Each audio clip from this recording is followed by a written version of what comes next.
सब बढ़िया होंगे।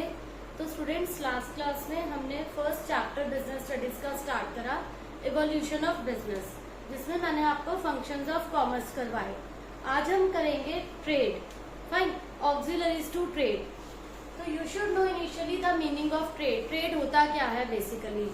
Trade means buying and selling of goods and services between seller and buyer. अगर goods and services का buying and selling हो रहा है बायर्स और सेलर के बीच में, सेलर से बायर के पास गुड्स का ट्रांसफर हो रहा है, बायर से यहाँ पर पेमेंट ट्रांसफर हो रही है, तो ये जो गुड्स एंड सर्विसेज का ट्रांसफर है this is known as trade. Fine, अब इसमें ऑक्सिलरीज टू ट्रेड क्या है बच्चों? ऑक्सिलरीज टू ट्रेड में फर्स्ट पॉइंट आता है ट्रांसपोर्ट एंड कम्युनिकेशन। देखिए students, it is not compulsory कि जो भी पर्सन मैन्युफैक्चरर जो गुड्स प्रोड्यूस कर रहा है वो उसी एरिया में कर रहा है जहां कस्टमर अवेलेबल है। बायर और सेलर दोनों दूर दूर एरिया में भी लोकेटेड हो सकते हैं। तो उसके लिए क्या है, अगर ट्रांसपोर्ट प्रोवाइड नहीं होगा, ट्रांसपोर्ट फैसिलिटी नहीं होगी, तो कस्टमर तक गुड्स पहुंचाने में प्रॉब्लम आएगी। कस्टमर किसी भी एरिया में लोकेटेड हो, वेदर वो अब्रॉड है, वेदर वो ज्योग्राफिकल लिमिट्स के अंदर है, इंटरनल ट्रेड है या external, without transportation it is not possible to deliver goods to customer at a right time at a right place, है ना। तो इसके लिए ट्रेड के लिए जो फर्स्ट पॉइंट है बेसिक, कि आपके पास ट्रांसपोर्ट होना चाहिए। जो ट्रेड को पॉसिबल बनाता है फर्स्ट पॉइंट है transport. Then communication. Communication is one another important aid to trade. कि अगर कम्युनिकेशन नहीं होगा, बायर सेलर कम्युनिकेट नहीं करेंगे, उनके बीच में आपस में रिक्वायरमेंट्स का पता नहीं चलेगा, ठीक है। अब कस्टमर को अवेयरनेस ही नहीं है कि इस टाइप का प्रोडक्ट कुछ मार्केट में अवेलेबल है।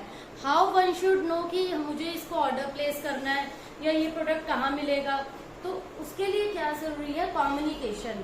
क्योंकि समटाइम्स व्हाट हैपेंस कि कस्टमर को ये लगता है उसके पास कैश अवेलेबल नहीं है, इन दैट केस उसे ये लगता है कि मैं गुड्स को कैसे बाय करूं। तो with the help of communication one can know कि वो क्रेडिट फैसिलिटी मिल रही है आपको या नहीं मिल रही, all goods should be on cash basis, payment का मोड क्या है। तो अनटिल अनलेस कम्युनिकेशन नहीं होगा, गुड्स की डिलीवरी पॉसिबल नहीं है, गुड्स का ट्रांसपोर्ट पॉसिबल नहीं है।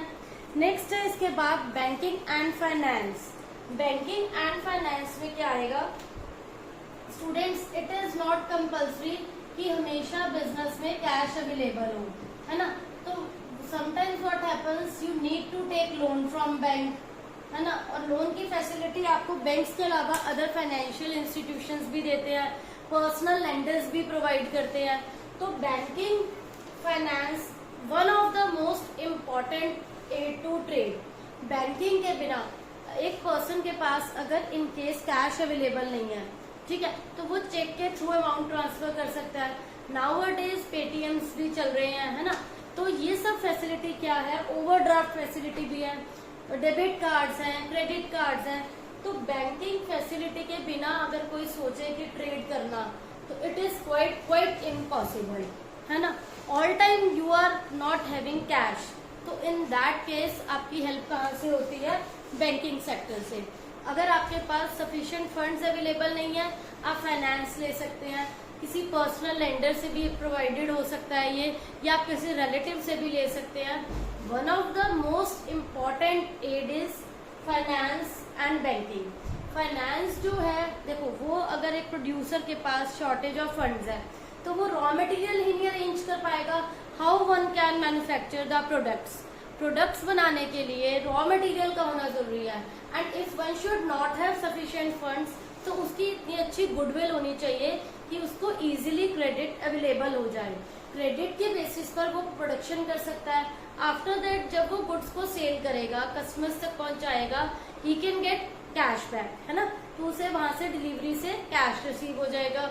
और क्रेडिट फैसिलिटी लेना and you should also allow to customer, both are important for a firm. कि अगर आप सामने वाले कस्टमर के पास सफिशिएंट फंड्स अवेलेबल नहीं है, आप उसे क्रेडिट फैसिलिटी दे रहे हो, it is one of the important help in trade, ये बहुत जरूरी है कि कैश फैसिलिटी नहीं भी है तो आप क्रेडिट फैसिलिटी प्रोवाइड करवा रहे हैं। Cash facility and credit facility both are important in a firm. Then next is insurance. Insurance का मतलब क्या होता है, कुछ स्टूडेंट्स को पता होगा बट ज्यादातर को नहीं पता होगा। इंश्योरेंस में क्या होता है स्टूडेंट्स, कि हम अपना रिस्क कवर करते हैं। रिस्क कवर करने का मतलब कि यू आर नॉट अवेयर, किसी भी टाइप की ट्रेजेडी हो सकती है बिजनेस में, लॉस बाय थेफ्ट है, लॉस बाय फायर है या लीकेज है, किसी भी टाइप की, तो उसको कवर करने के लिए एक बिजनेसमैन जो है वो अपने प्रोडक्ट्स का क्या करवाता है, इंश्योरेंस करवाता है।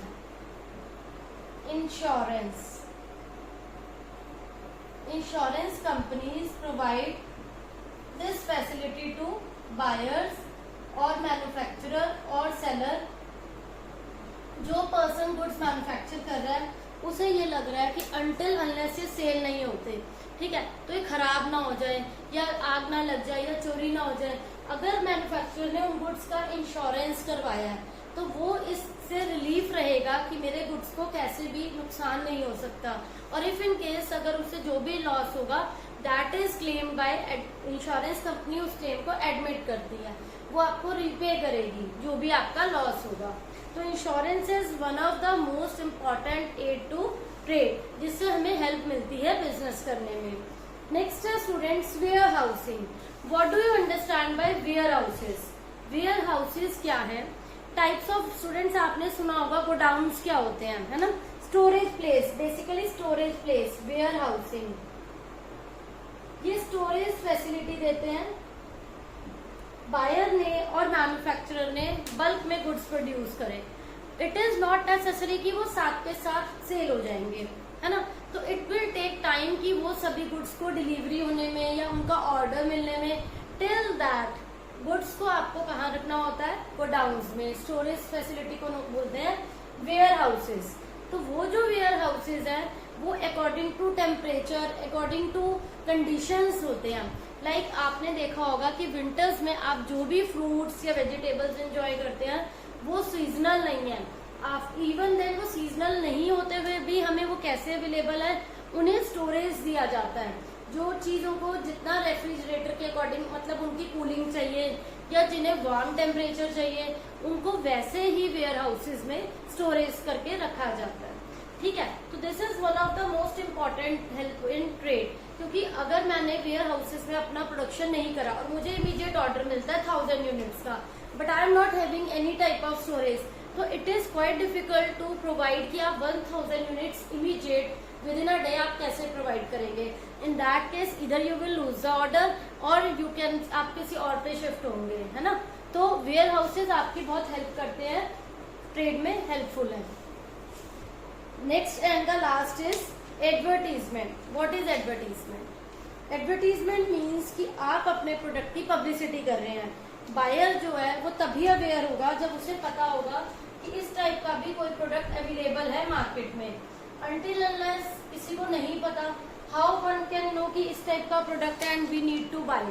इसके लिए क्या है, पर्सनल सेलिंग भी हो सकती है, उसके अलावा होर्डिंग है, उसके अलावा मास मीडिया लाइक आप फोन में, टीवी में, न्यूज़पेपर में, मतलब मास मीडिया की आपको चीप एंड बेस्ट जो भी लगे उसके थ्रू आप एडवर्टीजमेंट करें। लाइक अगर सर्फ एक आप प्रोडक्ट लीजिए फॉर एग्जांपल सर्फ का, तो आप लेडीज के प्रोग्राम के बीच में आप सर्फ की एड दे सकते हैं, कोई न्यू सर्फ लॉन्च करा है, या लेडीज के प्रोग्राम के बीच में आप कोई होम मेकिंग कोई आइटम डाल सकते हैं। और अगर वो किड्स का प्रोडक्ट है, कोई पेंसिल बॉक्स है या कोई लंच बॉक्स है, वो आप किड्स के प्रोग्राम के बीच में डाल सकते हैं। तो इससे क्या होगा, मैन्युफैक्चरर को it will be helpful for him कि उसके प्रोडक्ट की पब्लिसिटी हो रही है और उसी सेक्शन के लोग देख पा रहे हैं उस प्रोडक्ट को जिनके लिए वो बनाया जा रहा है। फाइन।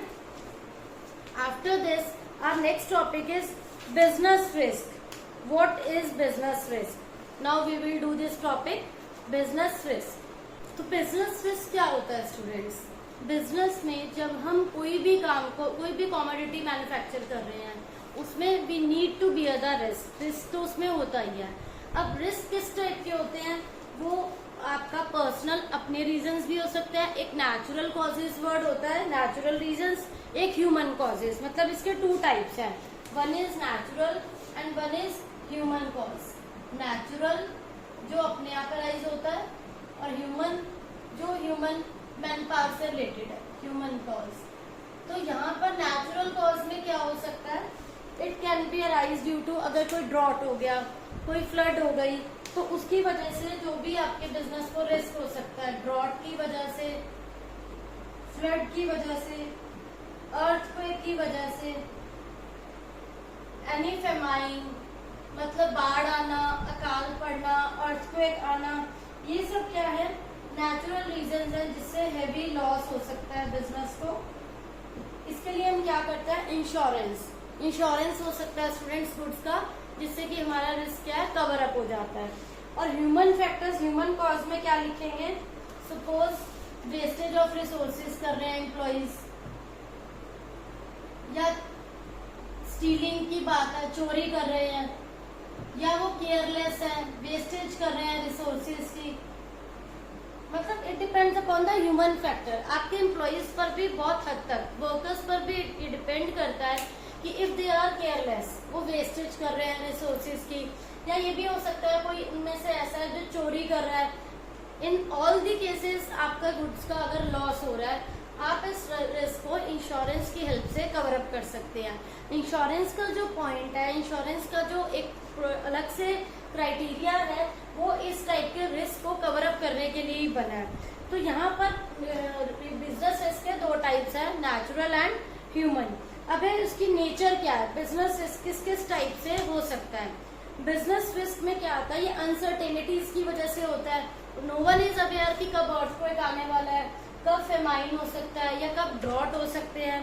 एक होता है इकोनॉमिक कॉजेज।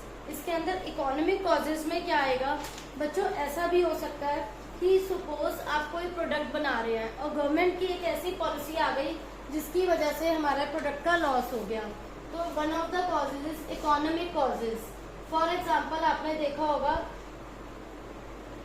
कुछ टाइम से पॉलिथीन्स पे बैन हो रहा है ना, plastic polythenes, they are not in use, they are banned by government. Now please think over it कि अगर जो फैक्ट्रीज, जो मैन्युफैक्चरर वो बना रहे हैं, उनकी कितना ज्यादा अमाउंट इंकर हुआ है मशीनरी पर, उन्होंने अमाउंट इंकर करा हुआ है फैक्ट्री इंस्टॉल करने में, उनके वर्कर्स जो है वो काम कर रहे हैं वहां पर, उन सबको कितना लॉस बियर करना पड़ रहा है due to the policy of government. Still government की जो पॉलिसी है that is in favour of human beings, कि उससे जो है पॉइजनस गैसेस निकलती हैं, केयरलेसली उसे जो काउ ईट करती है, स्टिल फैक्ट्रीज को लॉस हो रहा है। मतलब गवर्नमेंट की अगर ऐसी कोई पॉलिसी आ जाती है जिसकी वजह से हम उस प्रॉपर कमोडिटी को यूज नहीं करते, तो this is an economic cause. And another cause is physical cause. Physical cause में क्या आएगा, लाइक आपकी मशीनरी प्रॉपरली काम नहीं कर रही, machinery is not working properly, whether वो आउटडेटेड है या ऑल ऑफ सडन उसमें कुछ प्रॉब्लम अराइज हो जाती है। मतलब मशीनरी की जो भी प्रॉब्लम है उसमें ह्यूमन फैक्टर नहीं रिस्पॉन्सिबल है, वो मशीनरी की ही प्रॉब्लम की वजह से आपका जो प्रोडक्शन है वो इफेक्ट हो रहा है। यहाँ तो है कि वो नेचुरल कॉज, यहाँ ह्यूमन बीइंग की वजह से, ठीक है, मैन पावर। और एक है इकोनॉमिक कॉज, जिसमें मैंने आपको बताया कि गवर्नमेंट की ही कोई पॉलिसी इस टाइप से चेंज हो जाए तो हम उसमें कुछ नहीं कर सकते, वो भी हमें एक होलसेलर मैन्युफैक्चरर को वो भी बियर करना पड़ेगा कि अगर कोई गवर्नमेंट अपनी पॉलिसी चेंज कर दे तो हम अपना प्रोडक्ट जो बना रहे हैं वो क्या हो गया, बैन हो गया, मना हो गया, उस केस में भी मैन्युफैक्चरर को लॉस होगा। और इन केस की अगर मशीनरी खराब हो जाए, आपकी मशीनरी प्रॉपर वर्क नहीं कर रही, ठीक है, चाहे वो आउटडेटेड है या ऑल ऑफ सडन उसमें कोई टेक्निकल फॉल्ट आ गया या वो ओल्ड टेक्नोलॉजी की वजह से, whatever be the reason, तो these are some types of human risk और नेचुरल कॉज और physical cause which are responsible for risk of business. ये इसके सब क्या है, डिफरेंट टाइप्स हैं। अब नेचर क्या होती है, हमेशा बिजनेस में कुछ ना कुछ अनसर्टेनिटीज रहती हैं जिसकी वजह से रिस्क अराइज होता है। अब अगर एक बिजनेसमैन प्रॉफिट अर्न करना चाहता है, फॉर लॉन्ग टर्म सर्वाइव करना चाहता है और ग्रोथ चाहता है, अपनी सर्वाइवल चाहता है, तो उसे रिस्क बियर करना पड़ता है. It is an important part of a business, उसे बियर करना पड़ेगा. तो स्टूडेंट्स, यहाँ पर हमारा जो बिजनेस रिस्क का टॉपिक है उसके टाइप्स है ये कंप्लीट होते हैं. आप सबको ये होप सो टॉपिक समझ आ गया होगा, कोई डाउट नहीं होगा. Still you are having any doubt, please ask in comment section. Thank you.